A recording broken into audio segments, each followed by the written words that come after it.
rare and balanced view on politics in today's world. Based on facts, born of rationality, common sense, and logic, providing context on today's events. This is American Perspective with Rick Thomas. Hello, everyone, and welcome to American Perspective. I am your host, Rick. Well, Bonnie's already lost it. She's like way off the tracks over in the chat. Anyway, oh my gosh. No, please do not submit that to question of the week. No. Anyway, all right. Welcome back. It's Monday, the first day of the new week. And as you can see, new background. That's right. I mean, I was going to do it for the 1st of October, but let's face it, 1st of October is in 2 more days anyway. So, there you go. I got a few more of these that'll be coming around here in a little bit, but this one is for this week. And, yeah, it kind of reflects what's happening outside right now, at least outside in my neck of the woods. We've got rain and fall. Yeah, things going, you know, trees, leaves falling, rain. Yeah. You know, I was looking up the winter forecast for my neck of the woods, and yeah, let's just say it's supposed to be a milder winter, less snow. That means you guys are going to have to be subjected to all of my winter snow scenes. Once Thanksgiving passes on by and we get into December and January, I'll be playing those. But anyway, so yeah, so there we go. We're going into the fall scenes. We're going to get the fireplaces out. This one's an electric fireplace, just kind of sitting in the background to give you a little ambiance going on. But anyway. All right, folks. Let's go ahead and get things kicked off. Tonight is one of the Whiskey Warrior favorites, and unfortunately, I don't see Coco in the chat yet, but that's okay. We're going to go ahead and get things kicked off. This is Coco, Cam, and Sean. And for those of you that might be here for the first time, Sean is typically a nonverbal autistic. And meaning that he makes sounds and noises rather than actually articulating words. Well, in this particular case, he starts off with the pledge, then gets excited, drops into his normal mode, and then comes back out. Oh, and I can't forget, we do love Cam also, but Cam's his brother, and of course Coco, the mama, proud mama. But yeah, Coco, Cam, and Sean are up for tonight's Pledge of Allegiance. So if you are of mind, please stand, remove your hat if you're wearing one like me, place your hand over your heart, and join along with Coco, Cam, and Sean as they recite the Pledge of Allegiance.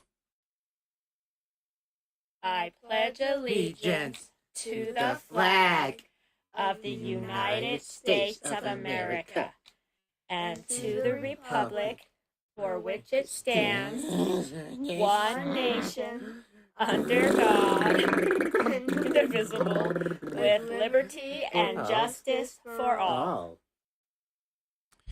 And, of course, I thank you, Coco, Cam, and Sean, for submitting that wonderful rendition of the pledge.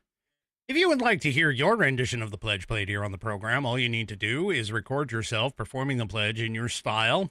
Then take that audio file, video file, whatever kind of file, attach it to an email, or share.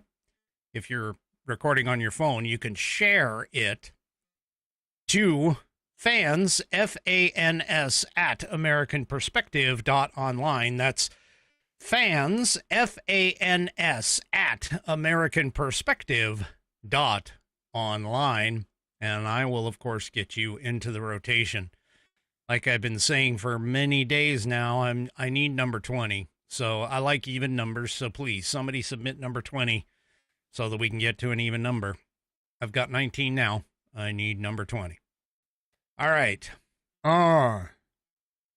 Tonight's headline sponsor is, once I can get my act together and get them on the screen. Yeah, like we were talking earlier, sometimes I don't push the right buttons. Here we go, theflagshirt.com. That's theflagshirt.com is where you need to go to get all sorts of patriotic styles. They've got things going on right now, patriotic styles for fall. So you can get hoodies and 3/4 zip sweatshirts in the fantastic colors of the good old red, white, and blue. And I'm wearing one tonight. That's right. Since it's a little cooler, I'm able to get back into my men's cotton polos from theflagshirt.com.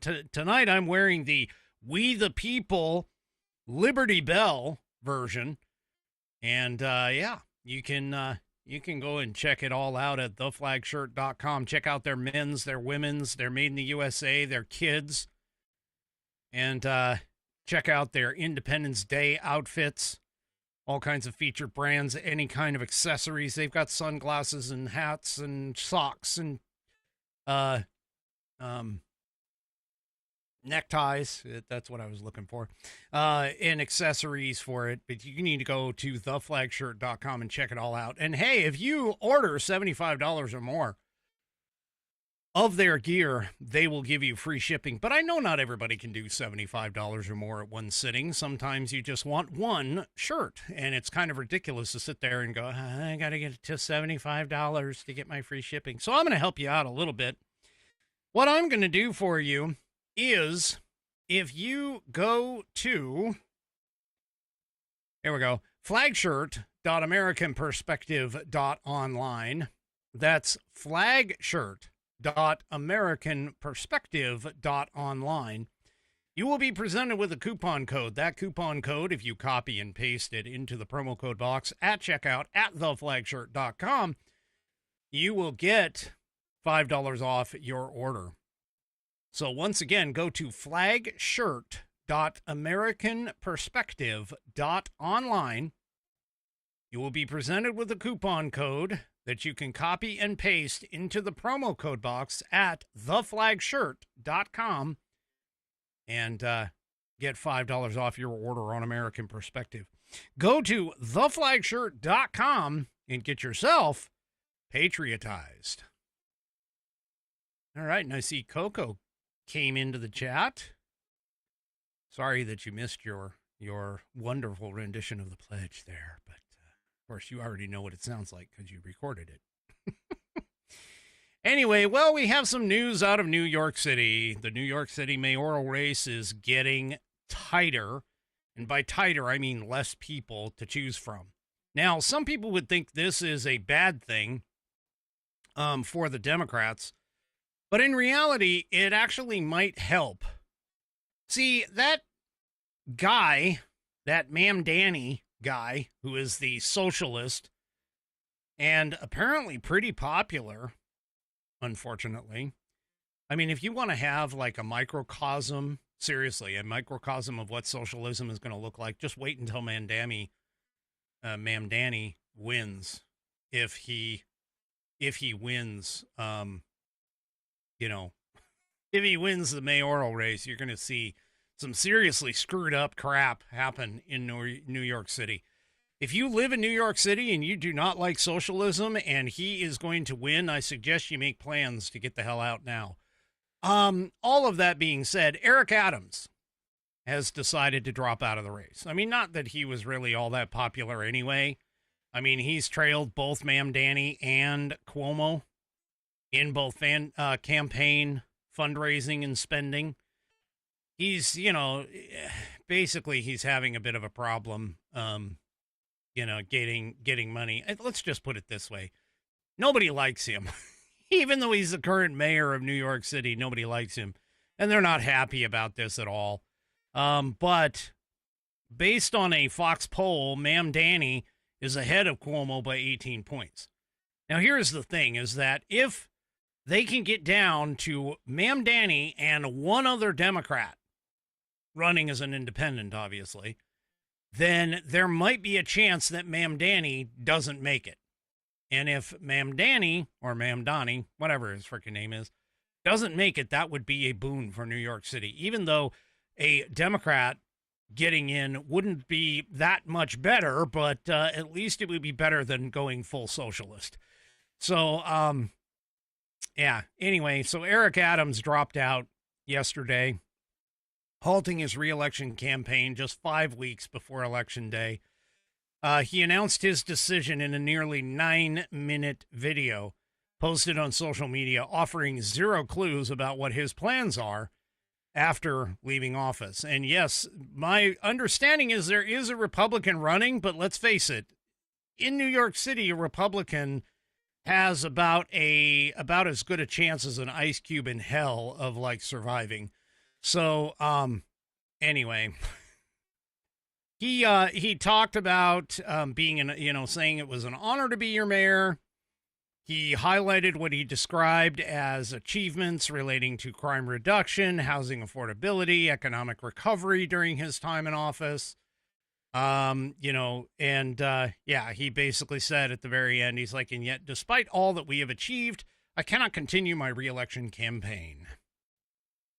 Yeah, he's unable to raise the funds mostly. I mean, I don't think that anybody wanted him back, realistically.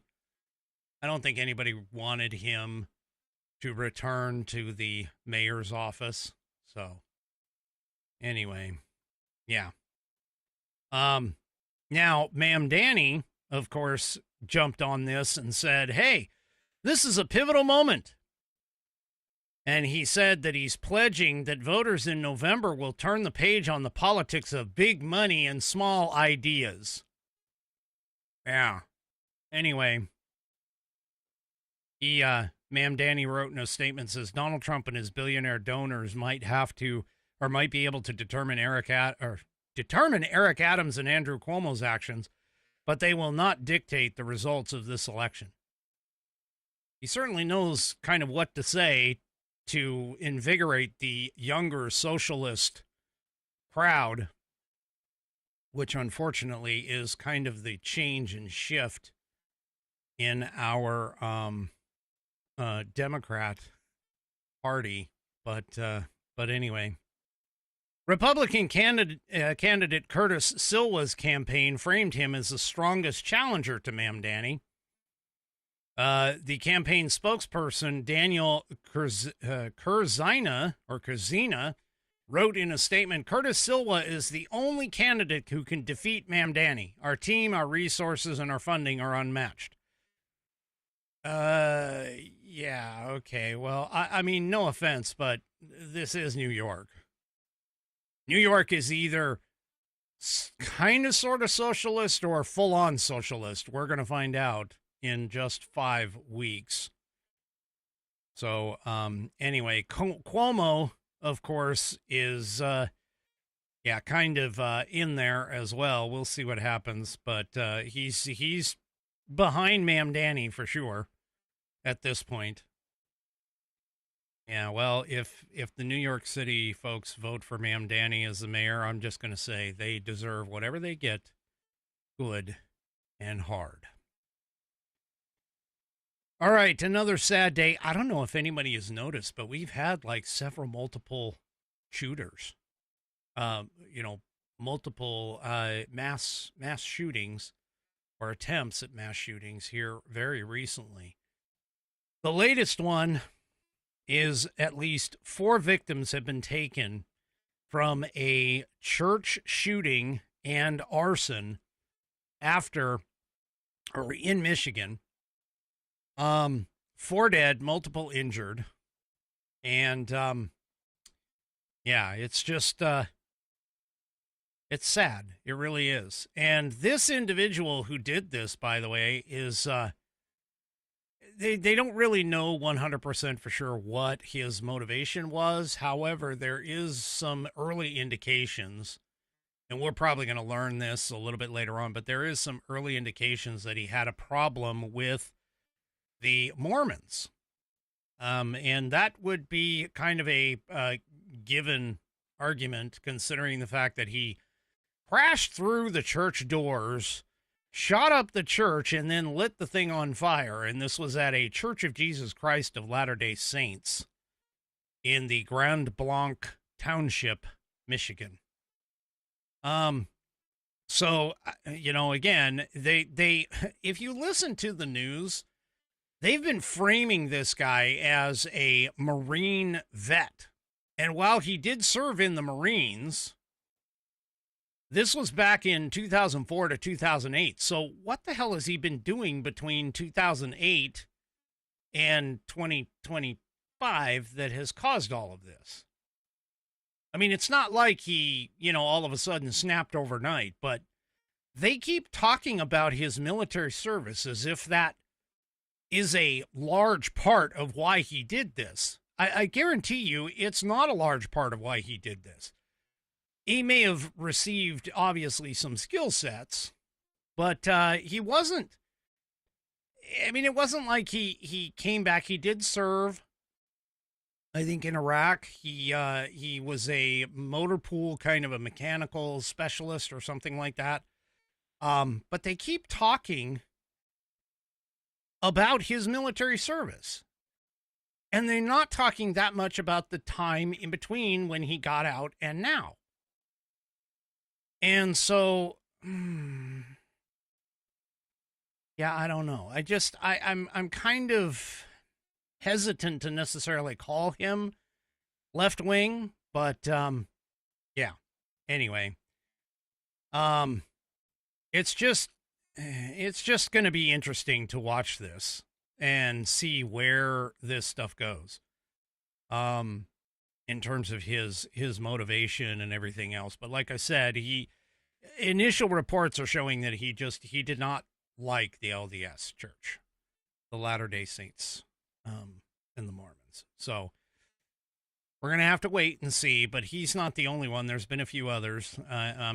North Carolina, I think, had one here and something else. But anyway, the left is definitely going to push, and the mainstream media for sure, because, I mean, CNN and some of the others, they all, jumped onto his Marine background. But again, I'm just pointing out, that was back from 2004 to 2008. What the hell's he been doing in between then and now that would cause him to necessarily do this kind of thing? I'm fairly certain we're going to find the answer in that time frame between 2008 and now, if they can backtrace for it. Anyway, it's a sad day, regardless, for anybody. And I don't even care what their political, motivations are. They're still all mentally ill. It doesn't make any difference to me what you want to call them. They're all mentally ill, because anybody that would want to go out and shoot up innocent people, murder innocent people, obviously has a screw or two loose in their head. Well, I talked to you a little bit about this on Saturday, and this FBI report talking about the 274 agents at the Capitol. Well, the release of that report has caused a bit of a firestorm because of the fact that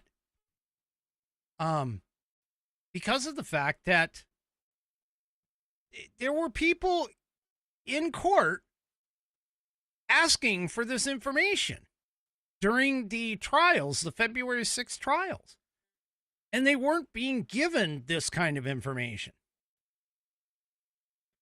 For an example, and I got to find his name here, so bear with me in just a second. The individual who really kind of started this off, was the gentleman, and again, I'm trying to find his. Come on, where is it? This is a long article, so I gotta kind of scroll through and see if I can find it here. I'm looking for, in particular, the case. Bear with me here for a second, because they go through this whole timeline thing. Yeah. So former defense or former January 6th defendants and attorneys found the 274 agent disclosure especially troubling because the DOJ and the FBI refused to provide any of that information as part of case discovery in the nearly 1,600 criminal cases brought by the DOJ. Defense attorney Bradford Geyer, who represented Oathkeeper Kenneth Harrelson at his September 2022 trial, told Blaze News, which is where this is coming from, "I personally made over a dozen requests for this stuff."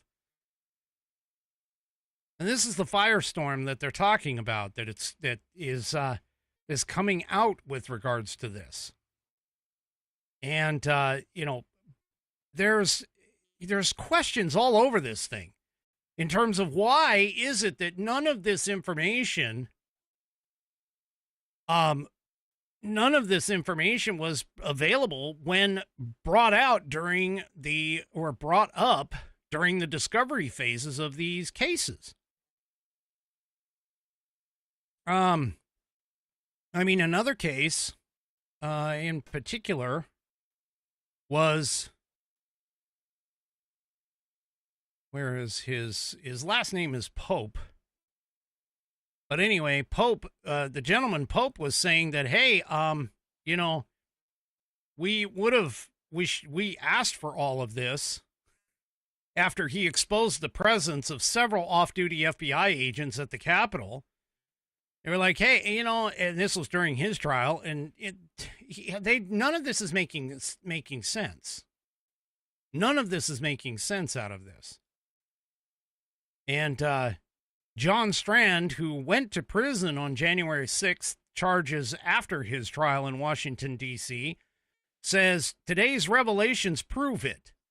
January 6th wasn't justice, it was entrapment. And he said this on The Benny Show. Says, FBI provocateurs in the crowd, peaceful Americans framed, lives destroyed. The real criminals are those who weaponized our government. They must be investigated, prosecuted, and held accountable. And we know for a fact there was MPD people in the crowd who were actually egging the instigating things, egging people on, helping them over barriers, helping people get into the Capitol, and that kind of thing. So we already know that there was police involvement in terms of riling up the crowd, let's say, on January 6th. So you have to kind of ask yourself the question, where were these 274 other FBI federal agents that were running around? And if the FBI was the only one, where were some of these other agencies? Did they possibly have more than just the FBI in the crowd? Could there be anything else out in the crowd? And in terms of some of the questions that have been coming up ever since this report came out, was footage of Ray Epps once again standing in the crowd saying, hey, after the president's speech, we're going to go to the Capitol where our problems lie, and those kinds of things. I mean, there's footage of Ray Epps all over the place. And yet they claim that he was not an FBI, either confidential human source or an FBI agent. Again, folks, there's just way too many questions with regards to January 6th. And definitely the questions that are being asked are essentially indicating that, no, this was not, like the left wants to tell you, this was not an insurrection. This isn't even close to an insurrection. I mean, all of this is indicating a potentially coordinated effort to get a bunch of people, American loving people, to capture them and bring on the idea of Trump caused all of this. I mean, every single Democrat that I know of still believes, for whatever reason, that Trump engaged in insurrection and tried to stop him from running again. they failed. They've continually failed.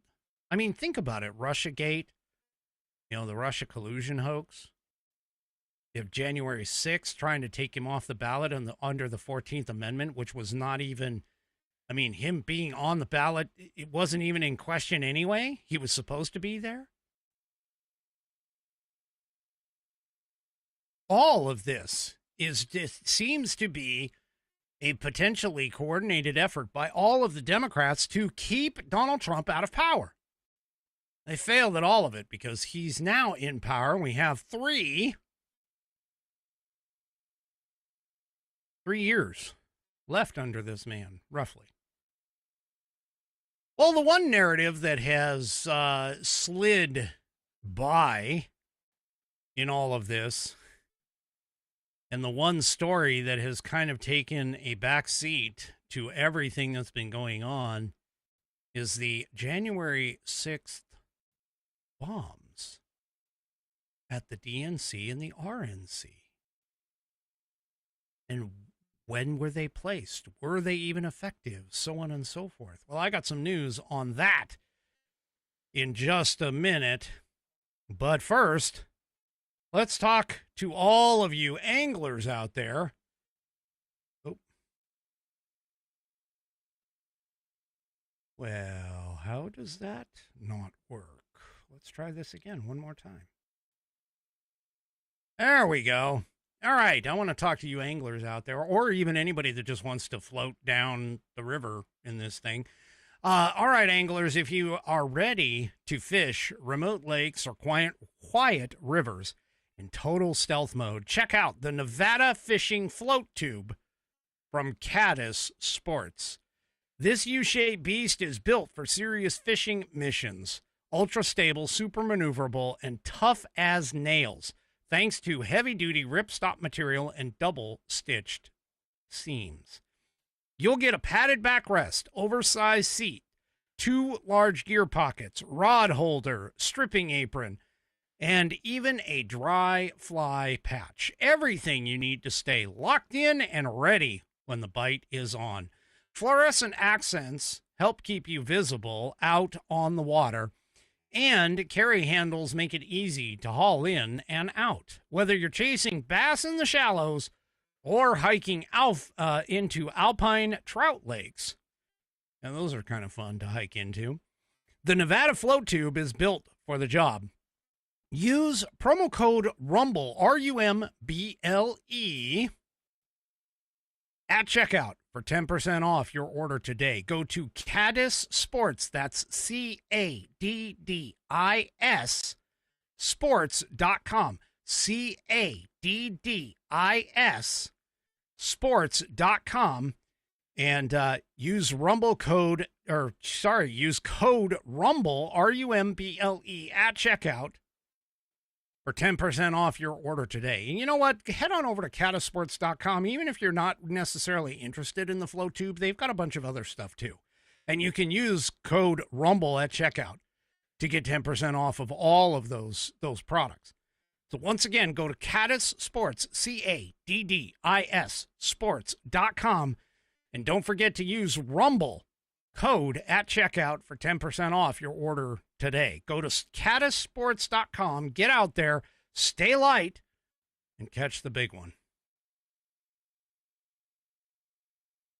All right. Oop, quick drink.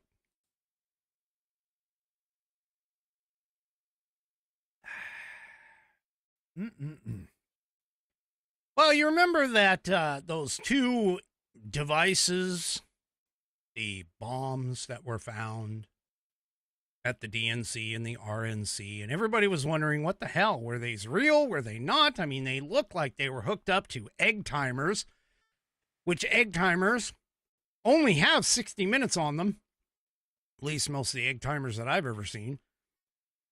And yet, for whatever reason, these things were supposedly sitting for close to 16 hours before they were discovered. They even had video running around on the web talking about, oh, you can see where this person wearing a hoodie, undescribable or whatever, placed these items late at night or early morning. Well, now we have a lab report and some witness statements with regards to this. So that, yes, the federal government is still, or at least the FBI is still going after these things. So the lab report, and this, by the way, in Just the News, the FBI lab report states that the devices actually did have destructive potential, but they never went off, despite the fact that they were planted roughly 16 hours ahead of time and set with 1 hour timers. And there was one witness in particular, with the one that was near the RNC location, that told investigators that, you know, that bomb that was planted, yeah, I don't think it was planted when you say that it was planted. That it may not have been planted the night before. So this is still an unsolved case, of course, 4 years later. But Director Kash Patel transmitted to Congress this lab analysis and the interviews with a key witness who is actually challenging the official timeline. So the documents obtained by Just the News show that both bombs were filled with chemical building blocks of black powder. So in other words, they didn't actually have black powder, but they had the chemicals that would be used to make black powder within them. And that each one of them, each one, was equipped with the 60-minute kitchen timer. You know, those egg timers. Anyway, but what's really interesting is the FBI laboratory report never actually uses the word viable to describe either bomb. They were never exploded. They were discovered about 16 hours after the FBI claimed that they were planted outside of both party headquarters. The lab report stated when properly assembled and initiated, an IED of this sort can cause property damage, bodily injury, or death. The report offered no clear explanation of why the bombs, which it called the IEDs, did not detonate. Now, they have a link to the analysis. You can go and check it out if you go and grab the article link out of my show notes, or my description of the video is where the show notes actually are, for those of you that aren't aware of that. But anyway, the documents that were turned over to the House Judiciary Committee in its special January 6th investigative subcommittee raises questions about the timeline of when the bombs were planted. Now, these papers include interviews with a key witness who said that the RNC device still had 20 minutes remaining on its timer when she actually discovered it the following day. That particular witness raises the idea, then possibility, that at least the RNC pipe bomb was planted just before it was discovered and not the night before, as the FBI claimed that it did. Now, this is, again, kind of questionable. We're getting this information through, obviously, the paperwork, but the thing about it is that this particular witness states that she walked by, she was doing laundry, and when she first went in at around noon that day, that she walked in at noon and she discovered the device walking out at 12:40. So somewhere, and she's the one that discovered it, and so somewhere she says she can confirm that the device must have been placed between 12 p.m. and 12:40 p.m. Eastern Standard Time. She went down to the laundry area around 12 p.m., and it was present when she returned to continue doing the laundry at 12:40. And there was 20 minutes left on the timer. So you got to figure it was planted, if this person's eyewitness account is correct, it was planted between 12 and 12:40 and was set to likely potentially go off at 1 p.m. So, this raises some serious questions about the security footage obtained by the FBI, which, by the way, the security footage has been reportedly severely degraded, slowed down in terms of the number of frames per second, down to something like, I think it was 16 frames per second, if I remember the episode of Dan Bongino's Bongino show that analyzed this.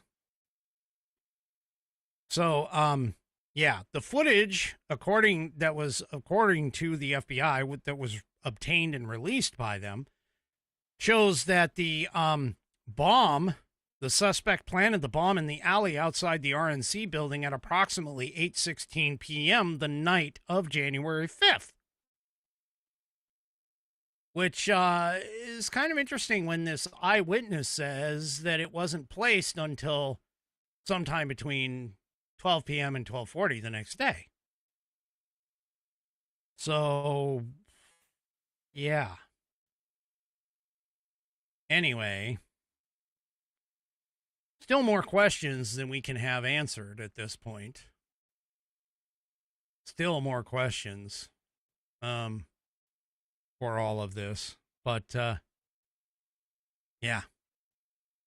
Anyway, I don't know if we'll ever really find out what the heck happened with this January 6th stuff, whether it's the fake, phony insurrection or the fake, phony bombs at the RNC and the DNC. I don't know. We're gonna have some interesting conversations as more details start coming out with regards to all of this.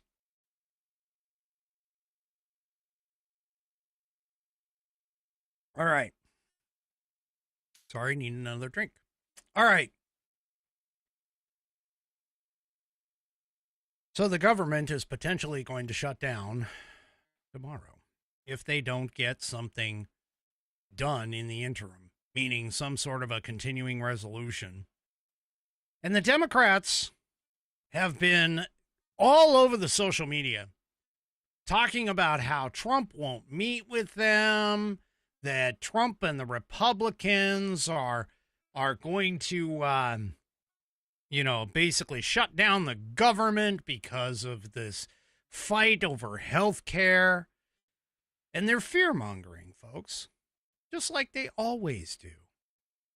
I mean, first of all, again, if a government does shut down, about the only thing, the military doesn't get paid.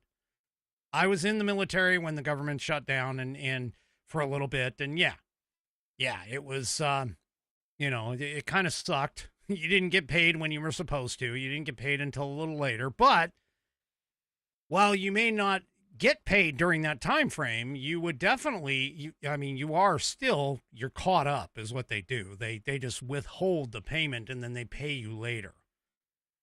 And anyway, the Democrats have been sitting here yelling up and down about all this healthcare stuff that's going to get, because the continuing resolution doesn't carry this healthcare stuff, the Republicans are going to shut down the government because of healthcare. Except there's only one problem. The government or the healthcare items are subsidies that were expected to expire anyway. Now, let me give you the lowdown on some of these subsidies. So the first thing is that many of the subsidies are remnants of the COVID-19 response. So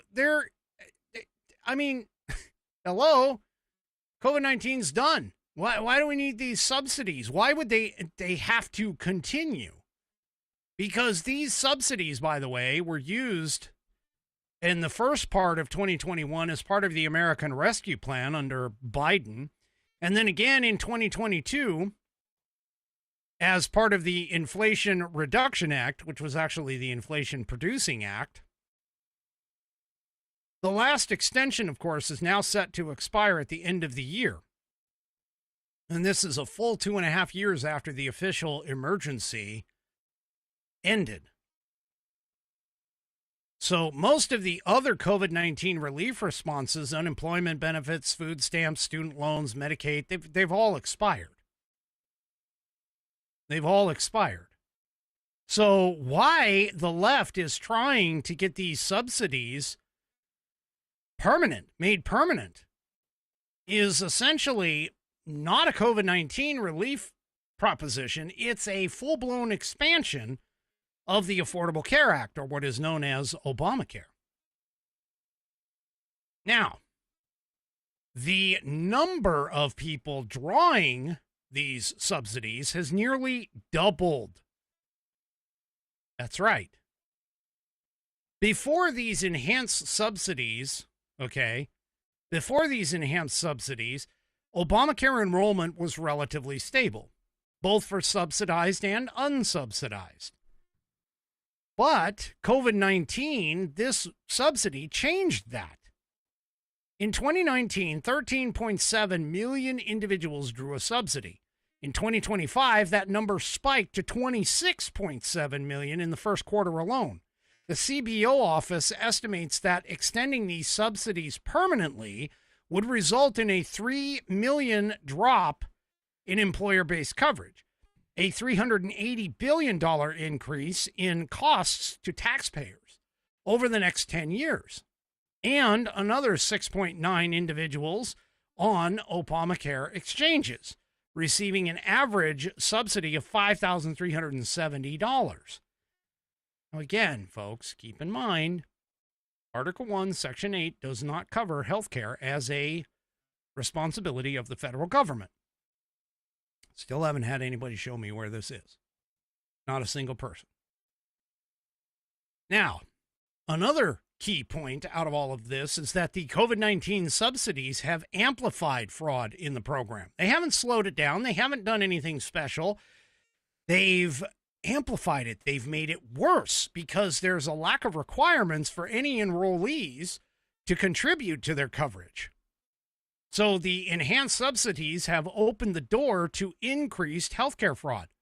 According to some new research, many individuals were enrolled in subsidized coverage without their knowledge, or had their subsidized coverage changed without their knowledge.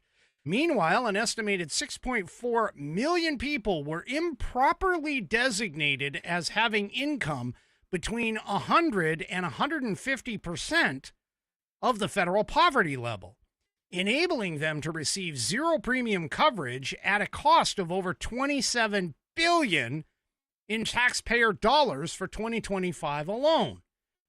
Again, I refer you back to Article 1, Section 8 as the responsibilities of the federal government and Congress. And healthcare is not in that list. Now, other subsidies, by the way, are not going to disappear just because these COVID-19 era subsidies aren't extended. And this is where some of the deception comes into play. Okay, this is where some of the deception comes into play.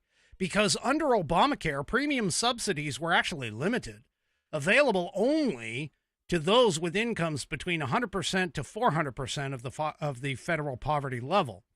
Additional cost-sharing subsidies were also limited, restricted to those with incomes between 100 and 250% of the poverty level.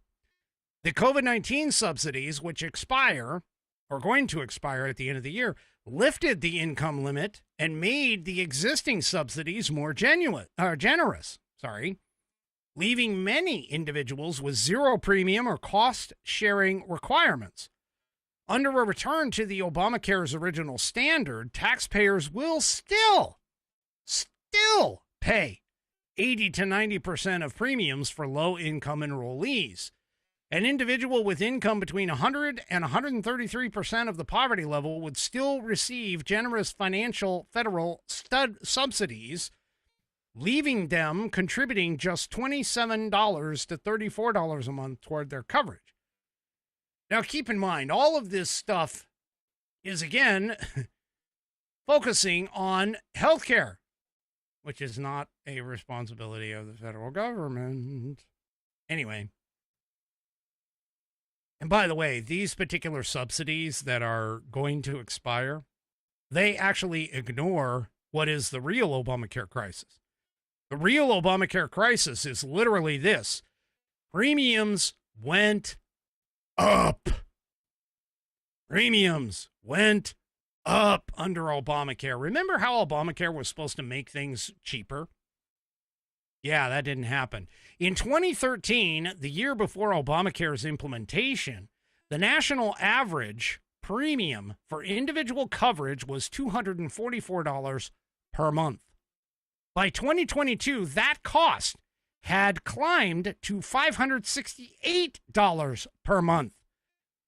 Now, the average deductibles for what was considered to be bronze level plans increased by 40% between 2014 and 2024 in just a matter of 10 years. 80% of the silver plans and 76% of the bronze plans imposed more restrictive networks on enrollees. And by the way, 34 states have fewer insurers than they did before Obamacare. See, whenever you take government, by the way, and stick it into something and try to make it manage things, it always screws it up. The 9 worst words you can hear from any individual is, "I'm from the government and I'm here to help." Thank you, Ronald Reagan, for that quote. Yeah.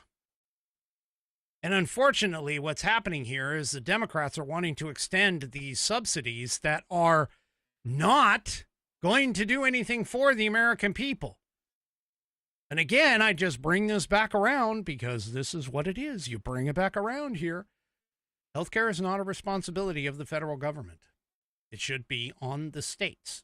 There should not be any single federal subsidy. There should not be any single tax dollar from the American taxpayer to go to anything that is not listed in Article 1, Section 8 as a responsibility of the federal government. In fact, many of our laws and many of the legislation that has been passed by these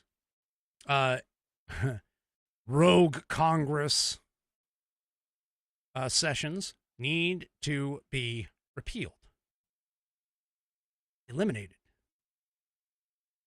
gone.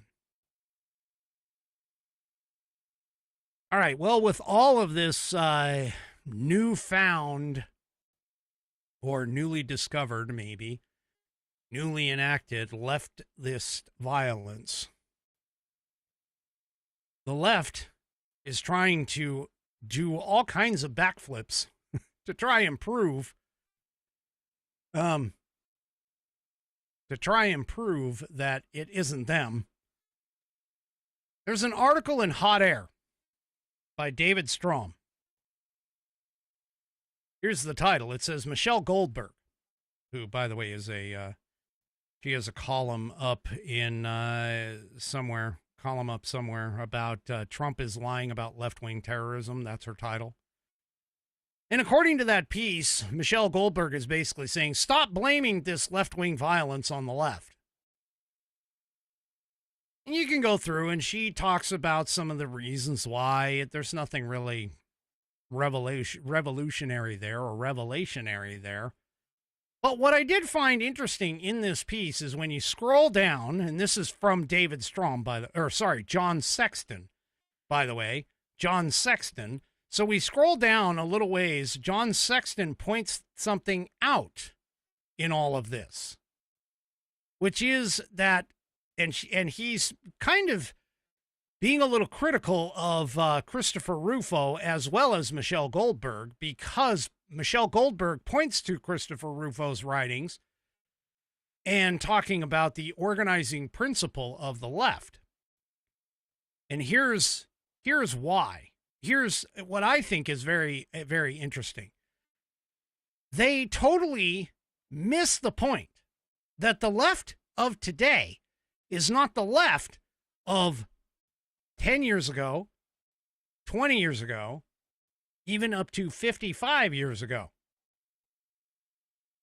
Now, both this is the artist, or sorry, the writer speaking about this. He says both Rufo and Goldberg have spent time writing about wokeism and how it's different and often more extreme than traditional liberalism.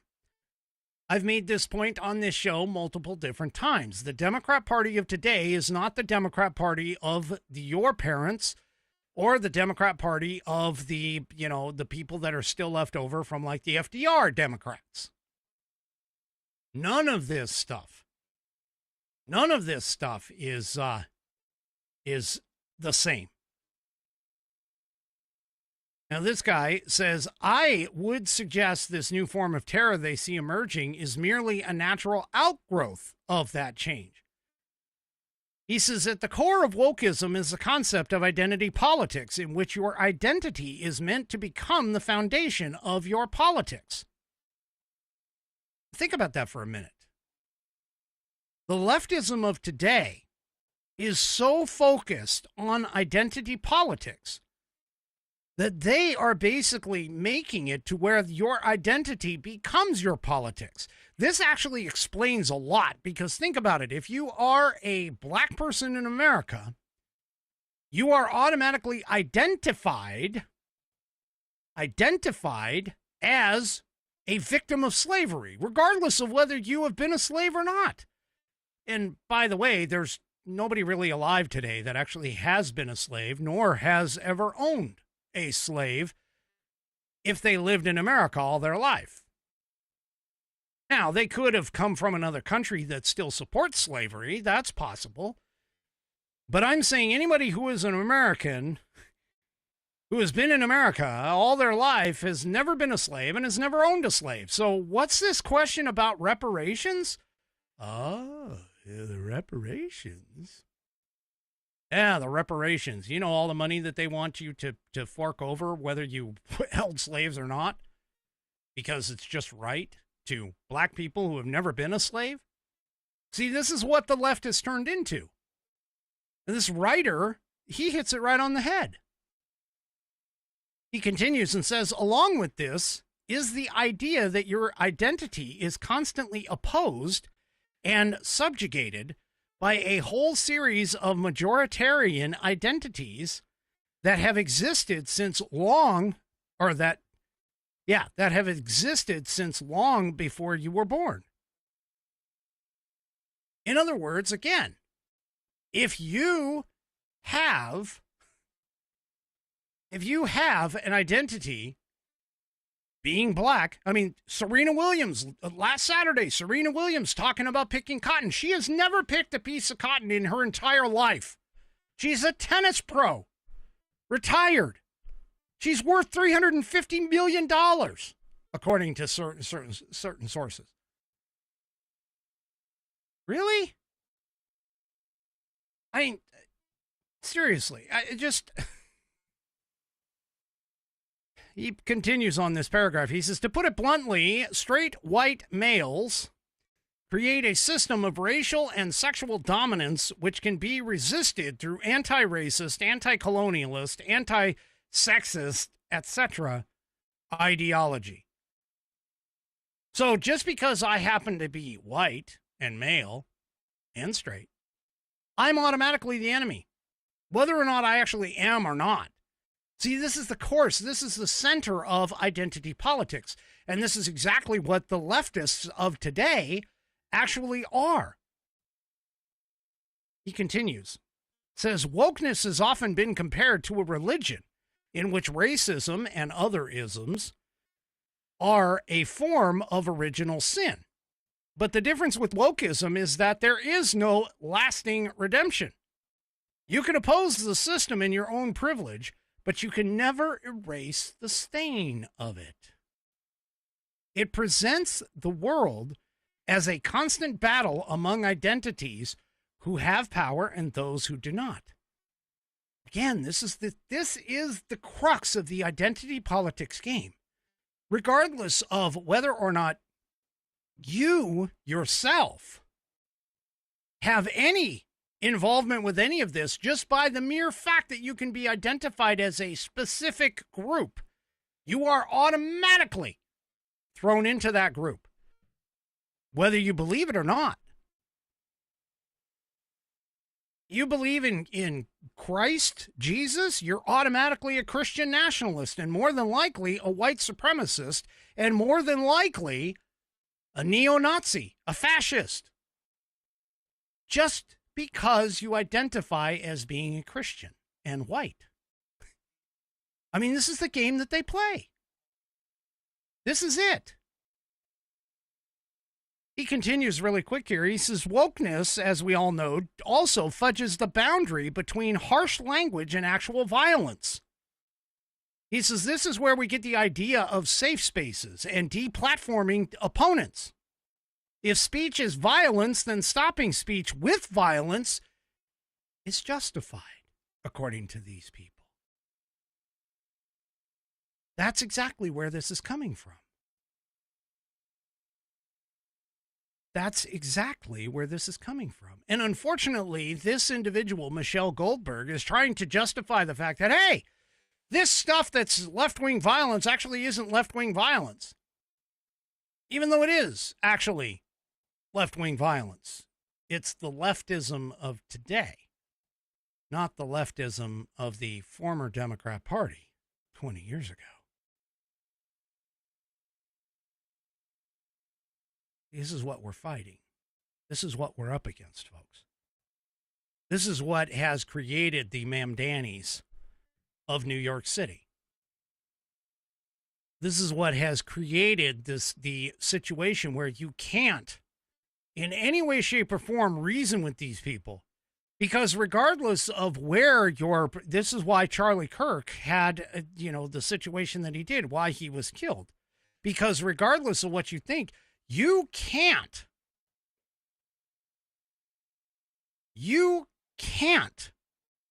come from another position of any relevance because your identity and your original sin of being part of that identity must automatically discount your arguments, no matter how logical, reasonable, or fact-based that they are. That's the leftism of today. And this is part of the reason why we will not find any reconciliation with these folks. This is why they seem to believe that it's just automatically when you're in a debate with them, especially online, when you're in any kind of a debate with them, the minute that they say, oh, you're a racist, you're a sexist, you're a misogynist, you're a bigot, you're a neo-Nazi, you're a white supremacist, all of that stuff, to them, is the argument.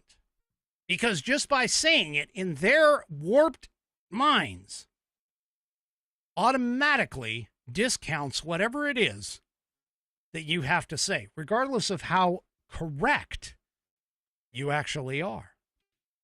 And believe me, this doesn't just go with white people. This even goes with anybody who opposes them. It doesn't matter whether you were a member of, say, the LGBTQ crowd or the being a member of, Black America. None of that matters. If you do not sit on their side of the line, you are automatically discounted. Your arguments, your intelligence, your reasoning skills, none of that matters. Because you are on the wrong side. You're not part of what they consider to be the true identity, which is to rise up against the perceived oppression that doesn't exist today, but the perceived oppression of their particular chosen identity group. All right, folks, that is it for me for this evening. Do me a favor, if you haven't already, head on over to rumble.com, get yourself an account. It is free. And once you are signed up and signed in, make sure that you search up the American Perspective channel and hit that green follow button to get notified every time that I go live. Also, too, don't forget on your way out, hit those thumbs up or thumbs down, or if you're 3 Chevy, some thumb sideways. Across all of my platforms, whether it's YouTube, X, Facebook, and of course, the aforementioned Rumble. We will see you tomorrow night, 5 p.m. Pacific, 8 p.m. Eastern Time, right here on American Perspective. Have a great rest of your evening, and good night, everybody.